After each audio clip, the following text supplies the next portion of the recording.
Мектепті ауылдан бітіріп, үлкен қалаға оқуға түстім. Қалада туысқандарымыз болмағандықтан пәтер жалдауға тура келді. Пәтерақыны ауылдағы ата-анам ай сайын салып тұрды, ал мен шәкіртақыма күн көріп жаттым. Осындай күндердің бірінде сабақтан келе жатсам, жаныма бір ақ джип тоқтайды. Джиптен сымбатты бір аққұба жігіт басын шығарып, «Қарындас, қайда барасыз? Жеткізіп тастайын», деді таза қазақша. Мұндай көріністі кинодан ғана көрген мен бейбақ не істерімді білмей тұрып қалдым. Өзім қарапайым отбасынан шыққанмын, бірақ бір жағынан өмірімде мұндай қымбат көлікке мініп көрейін деп те ойладым. Біздің таныстығымыз осылай басталды. Оның есімі Нұрғожа екен. Алматыда 2 қабатты үлкен коттеджде ата-анасы, қарындасы төртеу тұратынын айтты. Шынымды айтсам, ертегі әлеміне тап болғандай болдым. Ешқашан мұншалықты бай жігітке жолығам деп ойламаппын. Нұрғожамен кездесуіміз жиілей берді. Ақшаны уыстап ұстайтын десем артық айтқаным емес. Қазір ойлап қарасам, әр кездесуімізде айтатын сөзі байлық туралы болды. Ауылдан келген қарапайым студент қыздың бәрін саралауға енді ғана ақылы жетіп отырған жайы бар. Аузым ашылып әңгімесін тыңдай беретінмін. Келе-келе ол мені қатты қадірлейтінін айта бастады. Өйткені оның сөзімен айтсақ, мен сияқты қыз бүкіл әлемде жоқ. Басты себеп, өздеріңіз де түсініп отырғандай, менің жігіт атаулысымен жақындаспағаным. Ал мен оның тәтті сөздеріне сене бастадым. Оны көрген құрбыларым сені пайдаланып кеткісі келіп жүр дегенде ешкімге құлақ аспайтынмын. Сол кезде құрбыларым шырылдап, мені құтқарғысы келген екен-ау, деп қазір ғана ойланамын. Амал қанша, оның әрбір сөзіне құлақ есеніп, еш күмән келтірмедім. Оның үстіне ол суреттен ғана көрсететін 2 қабатты зәулім үйде келін болып жүргенін елестегенде қуанышым қойныма сыймайды. Бір күні жазда екеуміз қыдырып жүрдік. Ол маған, сен тазамын дейсің, бірақ мен оған сенбеймін, деді.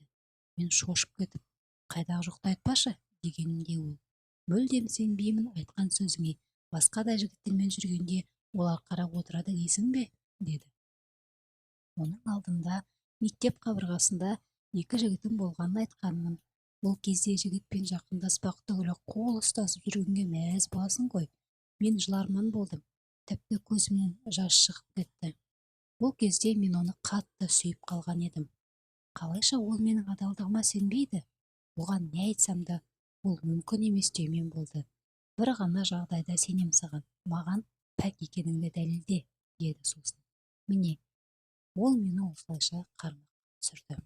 Қазір ойлап отырсам, ол маған бұл сөздің бәрін қасақана айтқан екен. Ал мен аңқау аузым ашылып, оның торына оңай түсіп қалыппын.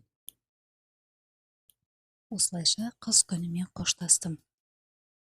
Болары болып, бояу сіңген соң, оның қонақ үй бөлмесіндегі айнаға қарап тұрып, мен қандай мықтымын дегені есімде. Сол күнді иттің етінен жек көрем. Одан кейін оның хабарласуы сирей берді. Бір апта жоқ болып кететінді шығарды.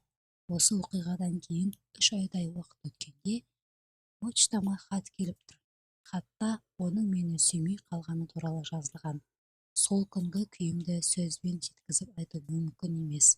Осыған дейін құрбыларым, ол сені алдап кетті десе, көңілім сенбеген. Ал хатты алған соң кәміл сендім. Өз-өзіме қол жұмсағым келді. Қайта жанымда құрбыларым болып аман қалдым. Қазір өз-өзімді қайта қолға алып, Астанада жақсы бір қызметте жұмыс істеп жүрген жайым бар. Басымда баспанам да бар. Нағыз іскер әйел болып қалыптасып келемін. Одан кейін жігіттерден көңілім қалған. Жігітім жоқ болса да, өз теңімді табатыныма сенемін. Бұл оқиға артымнан ерген сіңілдеріме сабақ болсын деп жазып отырмын. Аяулы қыздар, тең-тең мен деген сөз рас. Ол мені тіпті сүймеген де. Оған қазір көзім жетіп отыр. Сен не білем дейсің? Сен сөйлемеші. Соныңда орысшасын білмейсің бе? Деген сияқты сөздерді жиі айтатын. Сен аңқаусың дейтін сосын. Ол мені өзіне тең көрмеді. Төмен санап, маған үйлену туралы ойламағаны да анық. Әлгі оқиға олардан бұрын ұзын қызыл көйлек сыйлаған 8-ші наурызға мен қуанып қандай әдемі дегенімде ол Версаченің көйлегі қой, ондайды бұрын-соңды киіп көрмеген боларсың деген. Мен оған отбасымның қиындығы туралы айттым. Одан ақша дәметі ойымда да жоқ. Жай ғана ішімдегіні сырыммен бөліскен адамым деп білдім. Өйтсем жігітіме ақтарылып ештеңе айта бермеу керек екен. Нағыз жанашыр адамы болмаса, кейбір жігіттер қиындығыңды өз бас пайдасына жаратуға тырысады. Қыздар жұмбақ болу керек, сақтансаң сақтаймын деген сөздер бекер айтылмаған. Авторы Құпия қыз.